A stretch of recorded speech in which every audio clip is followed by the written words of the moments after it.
Hello friends, my name is Smita Hemadri. I'm a nature care practitioner, and today I would like to share my journey of healing from autoimmune issue called urticaria with you, and many other issues as well.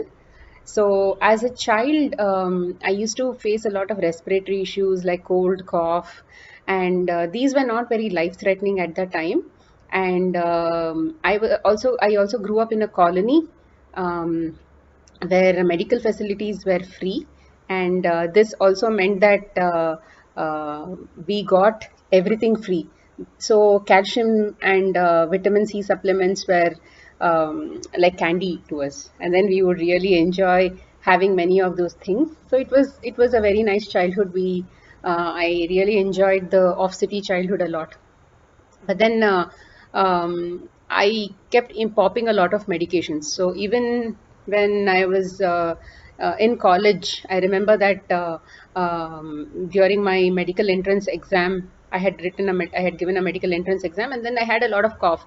And during these days, over a period of time, what happened was if I didn't take any antibiotics, the issues would not get suppressed at all. And then because we had to go to school, and then we had to resume our college and many of these things, we I kept popping pills left, right, and center, and then we knew which pills to take, and then we continued to take those kind of pills. So I was sort of used to many of these things. So then when I came to Bangalore for work, um, so yeah, even during that medical entrance exam, I had so much of cough that I had to walk out of uh, that room.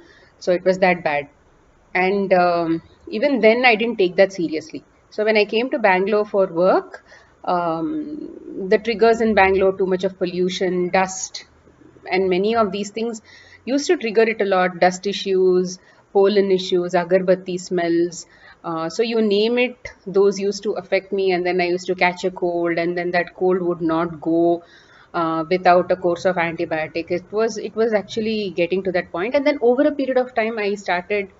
When I went to doctors, they said, no, these are seasonal allergies, and then they would give me allergy medications. So some tablets like citrazine, Allegra, and many of those things. And then I kept popping them. And over a period of time, I went into nasal sprays, inhalers. So they were not like asthma, but they kept coming. In between, I also visited US. I was staying in US for quite some time, and 2 3 years there also I faced a lot of unexplained skin issues, candida, urinary tract infections, and many of these things. Of course, urinary tract infection was not that very common, but what is it called, candida was very very common in my life. So I used to also use antifungal creams and many of these things, I remember. So when I went to US, somehow these things really flared up a lot. Somehow in my mouth, I used to have candida, and so I used to have rough patches just appearing out of nowhere on my body, and then they would itch a lot. So somehow I didn't get any solution there as well. Then also gave birth to my firstborn there, and after my first internal exam before delivery, during the 36th week, I caught a urinary tract infection. And in fact, I think twice I caught it there. And then after that, I delivered. My water broke, and then I delivered my first one there with a normal delivery, but then it was premature. So even she had eczema. And when I came back, in roughly, I mean, these issues continued, and then during 2000, I used to also face a lot of emotional ups and downs. I had a lot of expectations from life and relationships and many of these issues. So I sort of I had a lot of ups and downs, I think, I should say. Then by 2008, I definitely had a lot of cough and cold and many of these issues. So even when I gave birth to my second child, I remember that I had a lot of cough, and it was very difficult to feed her. And we had that cesarean operation scar and all, cesarean operation pains, and I had to also feed her, and in between I had this cough, and then it would bleed. I mean, it would really pain a lot. Then I also had iron issues, iron deficiencies, and I used to take a lot of calcium supplements right from when my first daughter was born, just hoping that I should not get knee problems and all that, like our elders, right? So all of these, like I was just carrying a lot of pharmaceuticals in my body. Then after I gave birth to my second one, I also underwent a fissurectomy operation because I had very severe fissures. Fissures I had right from 2001 or so, because I used to travel a lot of sedentary lifestyle, too much of traveling in the buses, and many of the lifestyle issues that brought together was constipations. And because of that, I also used to have a lot of fissures. And after this delivery, it became very bad, and I had to go to undergo a fissurectomy operation. And like this, life went on.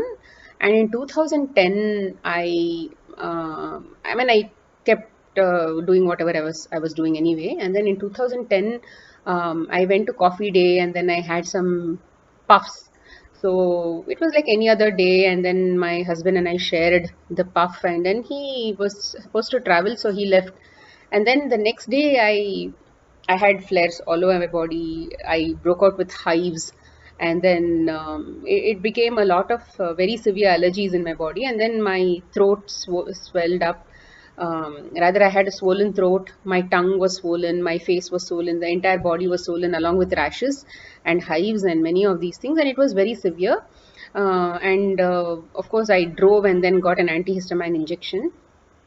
So this sort of continued. I did not know what was a pattern, any vegetable, anything that I ate also. When I have these injections, it would go away and then it would come back again. So, but when it would come back, we would never know. So they had prescribed, what is it called? Adrenaline shots also. So I would carry it in my bag. So this routine went on for about few months, and every time this happened, from injections, I switched to steroids.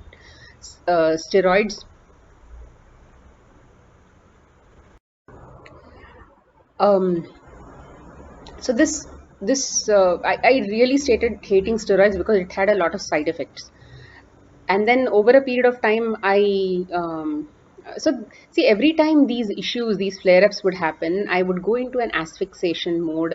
My When things start swelling up here, I would not able to swallow, and neither I was able to breathe. So this particular issue got me admitted in the hospital at least twice for life-threatening issues, and they had to again put me on all these vials, anti-steroids and things like that to revive me. So these things at least happened twice. So I was sort of getting tired. I had two children. I was pretty scared for my life, and I did not know where things were going, and there was no pattern. So I went to an Ayurvedic doctor. My father took me into an Ayurvedic doctor, and then I continued that course for about a year. Definitely, many of these life-threatening issues came down by about maybe. They were not life-threatening anymore. I still had problems. I still had hives and many of those things. It was definitely bothering me, but the asphyxiations went away. Then I went to, because once I quit Ayurvedic medications, thinking that everything is over and all that, so it came back with a vengeance. So then I went through homeopathy, that also for a few months. So over a period of 2 years, I suffered a lot. Then a friend of mine introduced me to a acupressure healer, and for the first time in my life, I understood that the body has an innate healing ability. And she gave me a lot of theoretical knowledge about how the body works and how the body has assimilates food and many of these things, and how it eliminates all the junk and toxins and undigested waste matter and all of those things. So it was a very surprising news to me, because until then I was so passionate about taking medications for every problem. So because right from my childhood, medications were easily available, so it was a shock, I should say. Then I followed her because I was so desperate for a solution. and I quit what she called all the white poisons, which is dairy, maida, which is white flour, then white sugar, and medications.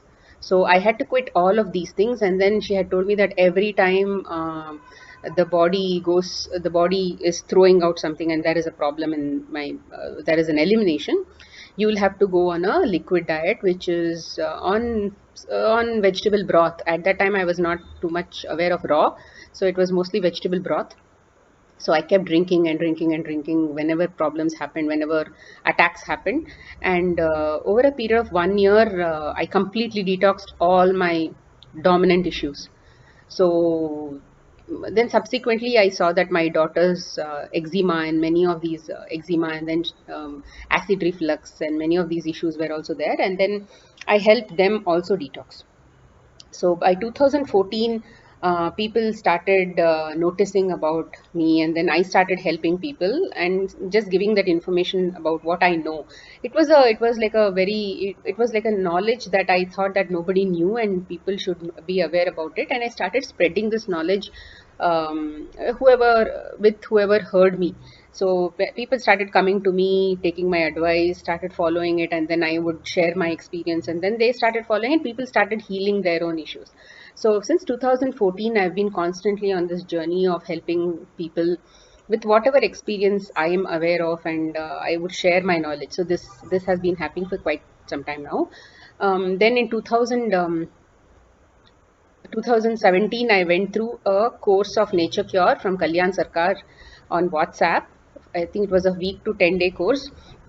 It was a very insightful course, a life transforming course. Although he gave a lot of basics about nature cure, that was very life transforming to me, because it was like all my experience got a structure to it. It was all the theory that was structurally brought to me helped me bring a structure in my head about like all these experiences that I already had gone through in terms of body's innate healing ability, and all that was like just coming back to me and with a structure now.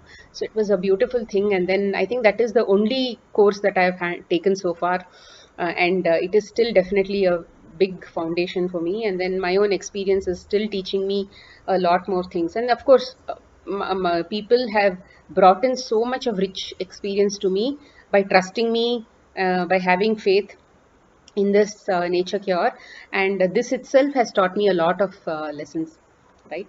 So after that, I've handled a lot of cases such as cancers, because see, I totally believe that as an engineer, if I am rather given this responsibility to work with people, to help people and share this knowledge, so definitely this knowledge is divine, and it is given to me for a certain reason, and I respect it, and I'm extremely grateful for it, and I truly believe that the divine is definitely involved directly when I work with people. So that is why I don't hesitate to help anybody comes to me with a problem. I don't hesitate to help anybody, because I don't believe that I am the expert doing any of these things here. It is the nature which is doing everything, and I'm just a medium. So it is a it, I'm extremely grateful for being here to help people. So so lots of cancer cases have come, they've healed, and lots of BP, diabetes, thyroid. So, I mean, so many unusual cases like trigeminal neuralgia, which I've never heard of in my life, also, which I've never experienced. Many skin issues, psoriasis, vitiligo, lots of eczemas, and children with autism also came to me. So where I work with parents, and so in between all of these things, I also attended Sky Yoga from Professor Krishnamurli Ishwar, and uh, it was a very very life transforming exercise there also, because all I learned a lot about how to lead our life consciously. A lot of life lessons I learned there, and I applied these life lessons in my life a lot. And I think I didn't pursue a whole lot of meditation because I was still not into meditation at that time, but I definitely pursued a lot of life lessons that Sir taught. So then, so like this, I think while I was working with my clients itself, a lot of lessons came to me spiritually also, and then I started getting a lot of interest in spiritual books, and I started reading a lot. Then not only reading, experience itself taught me a lot. So like this, things have moved on, and then I also met with a couple of accidents where I've underwent bone surgeries, tooth surgeries, and many of these things. So there also I did not take any medications, and I've healed completely on nature cure. Of course, during the operation they have sedated me, but after I got back to my senses, I have not taken one single medication. So like this, I've learned a lot. So after attending Kalyan Sarkar's course, I I started bringing in a lot of raw into my lifestyle. So from 2017, it was more of fruit breakfast, and I brought in a lot of juices. Of course, liquid, the medium of healing via liquid has been there since 2012. I just replaced vegetable broth and all of those things with fruit juices, and I saw that my clients healed faster on raw than what I did. So definitely that option was there, broth option was there, but this definitely gave a boost to their healing. So today I am majorly on raw for most of the day, and I eat one cooked food, and I eat grains very rarely. And this has not happened drastically. I have taken a few years to get to the stage by constantly listening to my body and the needs, the feeling that I had in terms of what I want to eat. Sometimes I would feel like eating grains, sometimes I wouldn't feel like eating grains, sometimes I would just enjoy eating salads or some chickpea and things like that. So I basically just go with the flow, and most of the time I'm not on grains, and I'm okay with that. So yeah, over a period of time this has happened. It's not like overnight. So I am on fruits, I am on juices, I am on cooked also, maybe some curries, sambar, rasam, and sometimes I do cauliflower rice and cucumber rice and many of these things. So overall, I think my food habits are great. I also spiritually, I'm into meditation now, and for the last 1.5 years, um, yeah, for the last 1.5 years, I've been doing meditation almost on a daily basis. So it has really brought in a lot of boost in my consciousness, I should say. So overall, um, I think things have improved a lot in my life from where I was to what I am today. And along with this, Bhagavad Gita, exposure to Bhagavad Gita has really, I think, kicked it up a few more notches. So overall, I also brought in spiritual counseling into my practice from 2006, 17, 18 onwards. So yeah, so this I'm pretty happy with what I'm doing as of now in terms of servicing the community. So just wanted to share these things, and so over a period of time, and yeah, so all I can say as a takeaway from this entire thing is I was blessed with this problem called urticaria, which is an autoimmune issue, just to make sure that I become passionate about natural healing. If I wouldn't have embraced natural healing while I was so passionate about medications, right? Until the universe showed me doors that medication is not going to work for you. So when that entire belief system was completely crashed, that's when I was ready to adopt a new belief system. So I think it came to me at the right time in the right way, and that suffering that I went through was completely a beautiful blessing, which has taught me so much. And today I am here because of all the people who have trusted me and who come to me for whatever they saw in me, right?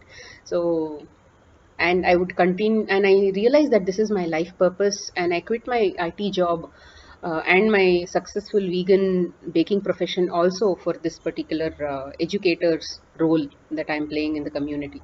So I would like to thank the universe and express my gratitude for this role, and I request a lot of strength and stamina to continue to do this passionately and spread joy um, to everyone, and help them heal themselves, and in return heal my own self.